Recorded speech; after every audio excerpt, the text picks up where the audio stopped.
Hoy vamos a platicar de los resultados del proceso electoral que ayer 7 de junio se realizó, en el cual se eligieron los diputados federales, como sabemos 300 de mayoría relativa, 200 de representación proporcional.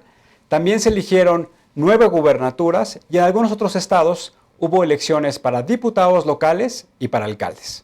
Lo que observamos es que hoy los electores, los ciudadanos convertidos en electores, tuvieron un voto diferenciado.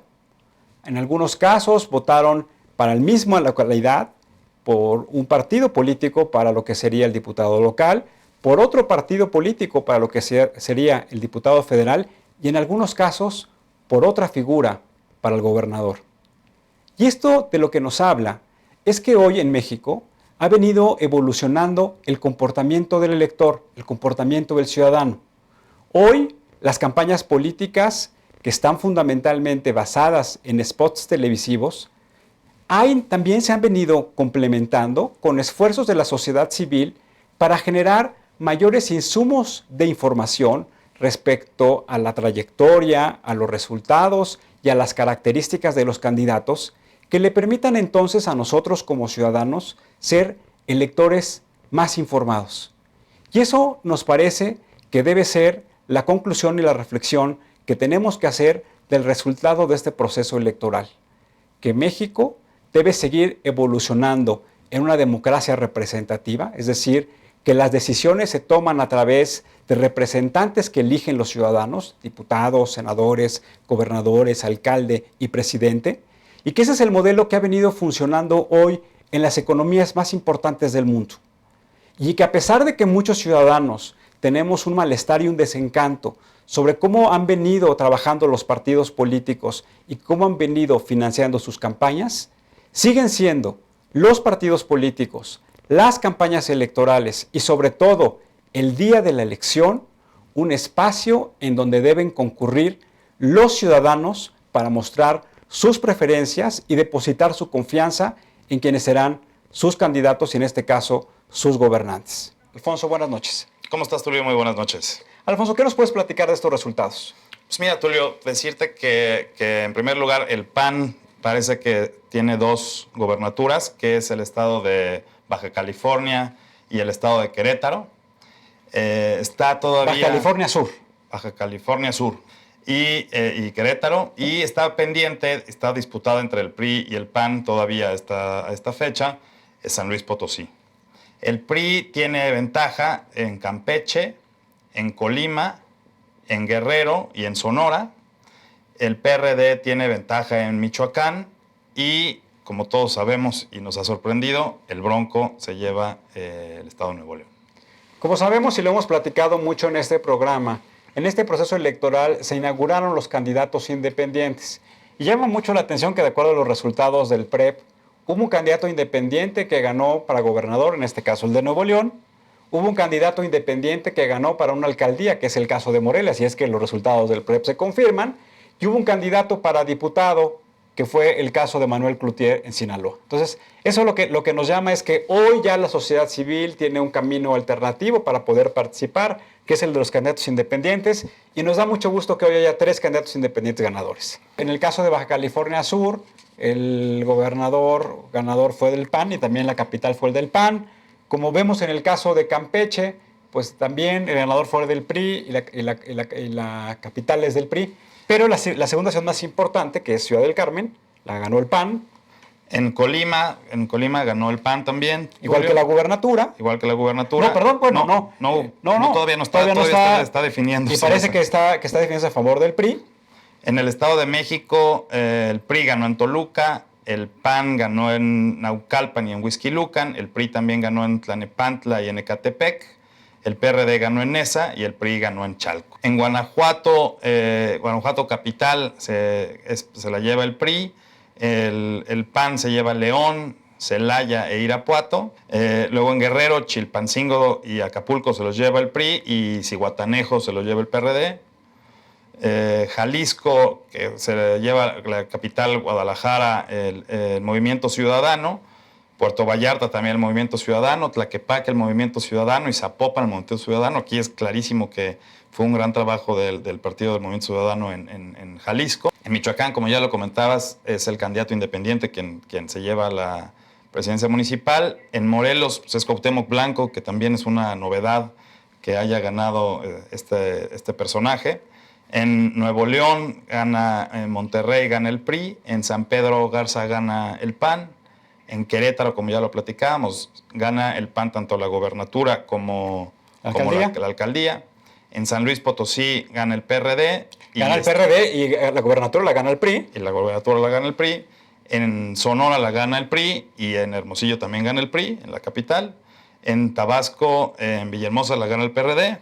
Y Yucatán, en Mérida, la capital, también la gana el PRD. Entonces, como lo que podemos ver es que hoy en esta elección pues hay un fortalecimiento de un sistema multipartidista. Pues en realidad pareciera que no hay muchos movimientos en cuanto a la representación que va a tener cada uno de los partidos políticos. Entiendo que el PRI va a tener 196. Entre 196 y 203. El PAN va a tener entre 105 y 116. El PRD entre 51 y 60. Morena entre 34 y 40. El Verde Ecologista entre 41 y 48. El Movimiento Ciudadano entre 24 y 29.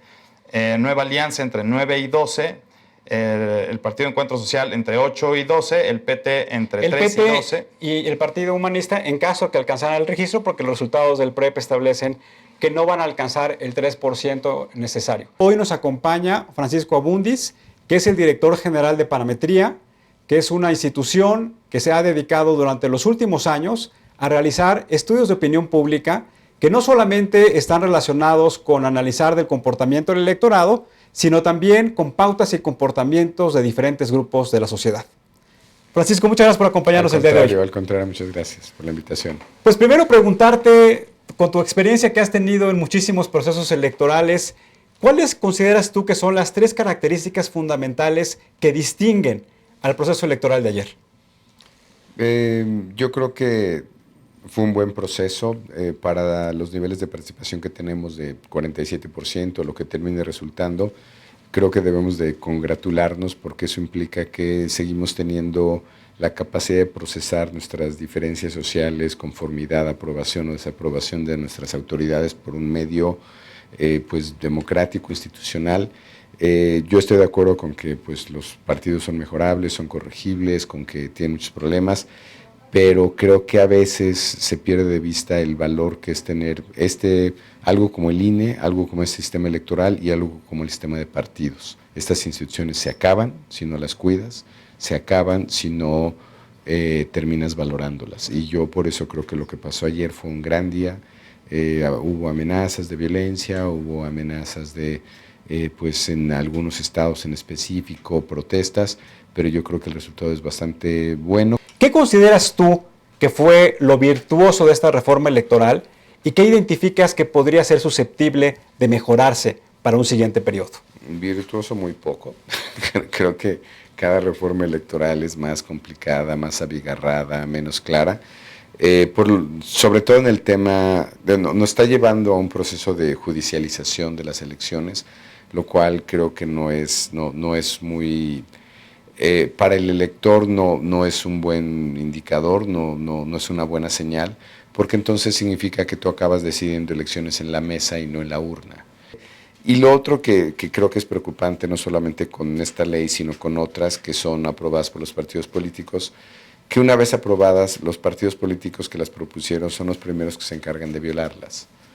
Es decir, ya tienes una intención de lo que va a hacer con esa ley, de cómo le vas a dar la vuelta, y entonces así está muy complicado que tengas un proceso transparente y que tengas un proceso que todo ciudadano le pueda parecer atractivo, asimilar, entender que se hace una práctica democrática. Y tú podrías, en los estudios que has venido realizando, no solamente para procesos electorales, sino a lo largo de la vida del país, que hoy tenemos un elector más informado, un elector más exigente y un elector que realmente quiere asumir la responsabilidad de vigilar la actuación del gobernante, o en este caso del legislador? Yo creo que los dos primeros sí, el tercero no estoy seguro. Sí es más informado, aunque no quieras información la vas a tener. Y luego si la buscas vas a tener más de la que quieres. Y luego con el problema de que una cosa es tener la información, otra es poderla procesar, otra es poder entender qué es esa información que te está llegando, que no está fácil, ¿no? Dada la complejidad de la vida pública, de la política pública. Luego, sí, yo creo que pasas de eso a un nivel de demanda y de insatisfacción y casi de acusación. Donde yo no veo al ciudadano muy comprometido es el tema de supervisión y el tema de hacer pues otras tareas que son de tarea ciudadana, ¿no? No sé, hace rato lo decías, ¿no? En este programa ustedes han hecho revisión de plataformas, pues buena parte del ciudadano o los medios, ¿no? Que en realidad es buena parte de su labor, tendrá que ser lo que dicen o lo que la expresión en Estados Unidos es un fact-checking, ¿no? Es voy a checar los hechos. De veras eres quien dices que eres, de veras estás a favor de esto, tu récord indica eso. Es decir, el fact-checking es si es coherente lo que me estás diciendo con tu récord. ¿Cuál consideras tú que son los elementos que más impactan durante una campaña electoral a los ciudadanos? Yo creo que depende de la campaña, de lo que esté de por medio. Para fortuna creo que cada vez los escándalos personales de candidatos, personajes importan menos, cada vez importa más otra vez su récord, algo de propuesta. Y en términos de comunicación sí importa mucho que seas capaz de que tú le puedas proponer al electorado algo sensato. Cada vez estamos yendo menos a un voto por plataformas partidistas o por partidos, cada vez más estamos tendiendo a votar por la figura, el candidato como tal. Hoy, dadas las características de las estrategias de comunicación, arrastra más un candidato, un líder carismático, que la propia característica y la infraestructura que pueda tener un partido político. En general, sí. Digo, no es que no requieras del otro, no es importante el otro, ¿no? Pero hay una parte de la vida pública que es muy confusa y a mí no me queda más que confiar en lo que dicen que fuiste como presidente municipal y la gestión que tuviste y que te pongan además a un equipo que dicen que también es muy bueno, y no, o sea, lo que tú puedes convocar y reunir. Pero de eso a que yo entienda bien a bien qué vas a hacer con las garitas, o sea, eso ya es tema de política pública compleja, ¿no? Podemos poner varios ejemplos, ¿no? Pero no está fácil, ¿no? Yo confío. Y luego, si en la parte que entiendo igual sí me gusta, ¿no? Tal vez a lo mejor sí me gusta, pero en general a pocos ciudadanos les da la vida para realmente enterarse si lo que tú vas a proponer es sensato o no. Bajo esa visión clásica de cómo es una campaña electoral que se divide en 3 etapas, una primera etapa que es la del posicionamiento del candidato, una segunda etapa que es la del posicionamiento de los temas más relevantes que ese candidato va a instrumentar cuando tenga la responsabilidad, y una tercera es la petición del voto. Que creo que lo que tú dices muy bien es que hoy muchos partidos políticos han tenido la capacidad de sincronizar y articular muy bien estos 3 momentos, que es como la teoría clásica de construir una campaña política. Oye, Francisco, un poco para entrar a los resultados de la elección. Todo el mundo hablábamos, veíamos en los medios de comunicación que teníamos 9 elecciones para gubernaturas y se decía que 7 o 5 de ellas estaban muy cerradas. Y todas las encuestas previas al proceso electoral se hablaba de que no se estaban publicando porque las diferencias estaban dentro del margen de error. Y vimos el día de ayer que algunas de estas elecciones para gobernador, como puede ser el caso de Nuevo León, pues se abrieron de una manera muy significativa. 10, 20 puntos porcentuales de diferencia. ¿Qué fue lo que sucedió en los instrumentos de medición pública que no identificaron cuando se levantaron las encuestas previa a la jornada electoral y al resultado final que hoy lo estamos viendo en el programa de resultados preliminares? Sí, nada, yo creo que cometemos el error en el gremio de sobrevender la información que podemos generar. Pocas veces hablamos de los límites que tiene este método, de lo falible que es.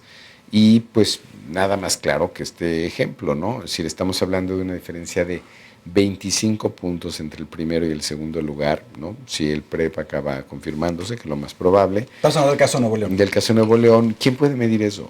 O sea, ¿quién puede medir ese tamaño de voto oculto? Porque no hay otra explicación. Digo, puede que la gente haya... Te digo porque además aquí la prueba clave, ¿no? Es el exit poll. Porque una cosa es cuando mides previo, depende de qué distancia tienes, pero otra cosa es cuando mides el día de la elección. Los exit polls suelen ser muy precisos.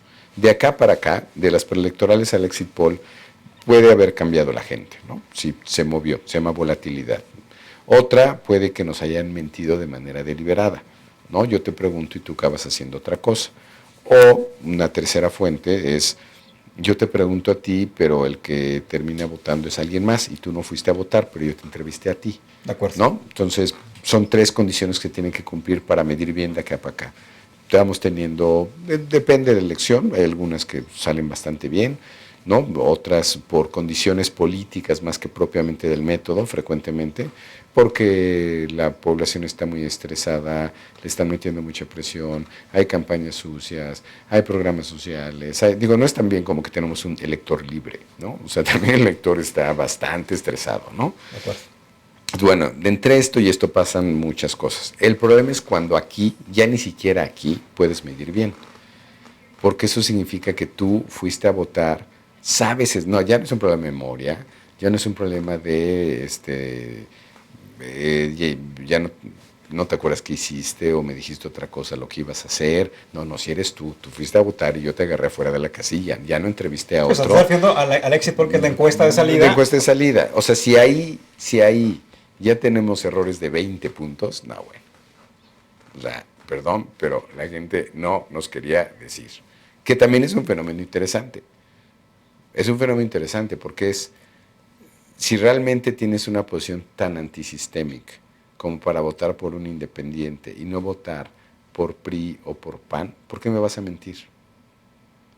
Si estás tan orgulloso de lo que haces, ¿por qué me vas a mentir saliendo de la casilla? Hoy también lo que observamos en el proceso electoral es una composición en donde va a tener la mayoría el PRI en su coalición parlamentaria que tenga con el PANAL, con el Partido Verde, seguramente el Encuentro Social. Y eso entonces lo que le va a dar es una dinámica distinta a la agenda legislativa de los próximos 3 años. Tenemos reformas que se han venido aprobando, pero que las leyes federales, las leyes reglamentarias, las leyes generales todavía tienen que seguirse discutiendo, como el tema de corrupción, como el tema de transparencia, parte de la reforma energética, alguna instrumentación de la reforma educativa. ¿Cómo vislumbras tú la composición del Congreso y cómo va a actuar el Congreso en los próximos 3 años? Tienes márgenes de maniobra mayores si llevas 250 más 1, de nuestros 500 diputados tienes mayoría absoluta, te permitirá distribuir mejor el presupuesto, no mejor en términos partidistas o de gobierno, simplemente administrarlo mejor, porque dada la situación económica que tenemos, pues va a haber muchos estados peleándose y disputándose puentes y carreteras y caminos, y ¿no? Para lo que sirvan los recursos, programas sociales.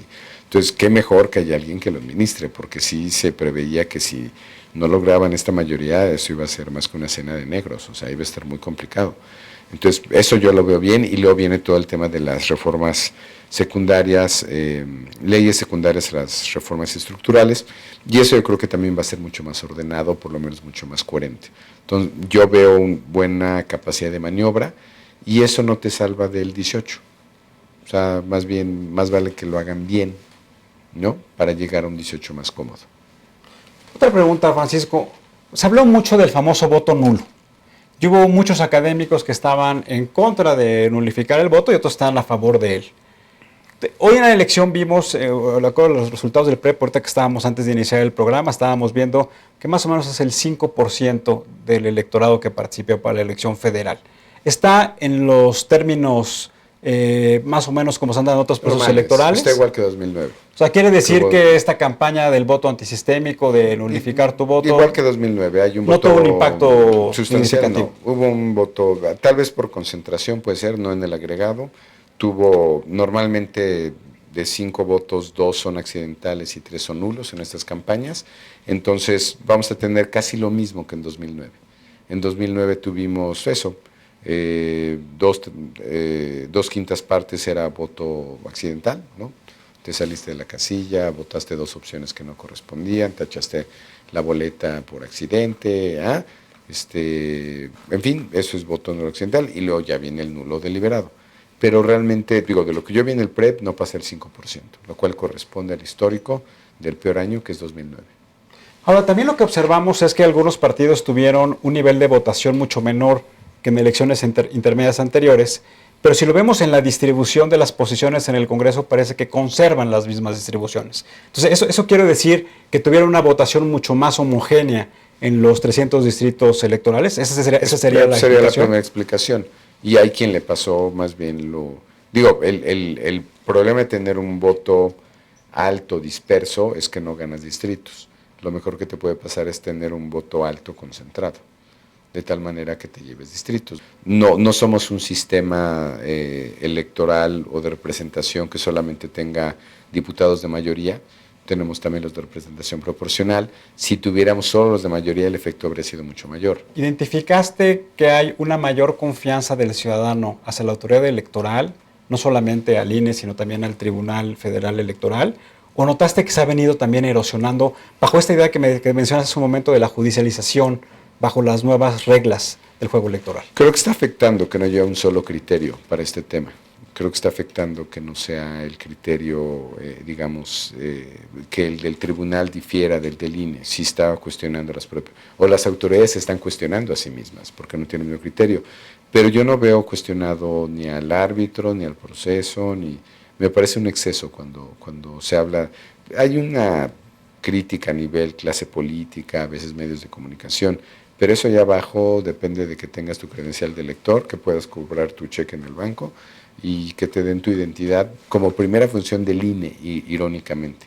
Más importante aún que hacer elecciones. Tenemos un sistema de partidos muy respetable, un instituto electoral muy respetable, corregibles sin duda, malas prácticas sin duda, pero de eso a no contarlos, yo creo que estamos, de pronto no tenemos conciencia de lo que sí tenemos, ¿no? En las mediciones que hicieron ustedes, ¿cómo visualiza el ciudadano al candidato independiente? Yo creo que es un elemento nuevo para el electorado, lo acepta bastante bien y me parece que es una buena salida de sociedad civil. Veremos qué tanto se ocupa o cuánto prospera. Pero yo creo que en términos de medición es difícil, pero sí estoy viendo altos niveles de aceptación por parte de la sociedad. Francisco, algo que ya estamos concluyendo, esta es la pregunta para cerrar el programa. Nosotros pensamos que los ciudadanos debemos tener siempre confianza en lo que hacemos, confianza en las instituciones y confianza en todos los que participan en el juego democrático. Nos parece que hoy en nuestro país, en donde tenemos una mayor competencia electoral, las empresas, los estudiosos, como es tu caso, de opinión pública, deben tener esa confianza por parte del ciudadano. Porque muchas veces se habla, y me parece, yo cuando lo he escuchado, inmediatamente los corrijo, y no lo digo porque estoy aquí enfrente, pero sí pienso que es muy importante que tengamos instituciones serias, como es el caso de Parametría, para estar estableciendo sistemas de medición de opinión pública que estén a favor del electorado, al servicio del electorado, y no al servicio de los partidos políticos como una estrategia de comunicación. Sí, hay un tema de confianza, pero también hay un tema, como yo lo vivo, como lo veo en el rol que hacemos, en el papel que jugamos, también hay un tema medio pedagógico, ¿no? Explicarle a la gente que las mediciones, la opinión pública, los estudios electorales no son un acto de fe, no es de si te creen o no te creen, lamentablemente es de entenderlo. A lo mejor el ciudadano no está, y por eso hablo de los límites, de las advertencias, ¿no? Igual que como en frutas y verduras, tengan cuidado con las encuestas, porque es como, y eso yo creo que es error de algunos colegas, a veces de uno, de sobrevender, ¿no? No puedes prometer cosas que no vas a entregar, ¿no? Mejor dicho otra vez en inglés, don't promise things you cannot deliver, ¿no? O sea, entonces yo creo que a veces con tal de querer ganar esta confianza, se prometen cosas que el método no ofrece. Y olvídate de la voluntad de cada uno, el método no da para eso. O sea, de lo que dependemos, aún si modelamos, perfeccionamos, metemos otras preguntas, estimamos. No hay alguien que te pudiera decir qué iba a pasar en estas elecciones, ¿no? Algunas de las cerradas, abiertas, pues en realidad estaba blofeando. El método no da para eso, no te da para predecir, sí te da para más o menos tener algunos estimados, sí, pero de eso que te dé para ser preciso, yo creo que el problema es no señalar otra vez los límites, señalar que es un método falible de todas esas cosas que dependemos, y que entendidas esas, ¿no? Y en qué circunstancias tienes una mejor medición, ¿no? Sobre todo cuando es de temas políticos, ni está polarizado el ambiente, ni hay campañas negativas, se puede entender mucho mejor, ¿no? Pero yo creo que a veces el problema también viene en nosotros, sobrevender cosas que el método no ofrece. Francisco, muchas gracias por acompañarnos. Al contrario, un gusto. Y gracias por siempre tener información pública de los resultados de todos los estudios que ustedes hacen, que nos parece que para nuestros amigos es importante poder conocer cuáles son los valores, cuáles son las expectativas y cuáles son las pautas de comportamiento de los ciudadanos con diferentes temas. Pues Gracias. es sociología básica. Es ¿no? correcto. ¿Quiénes somos? Sociología básica, pero accesible para el ciudadano. Así es, lo intentamos.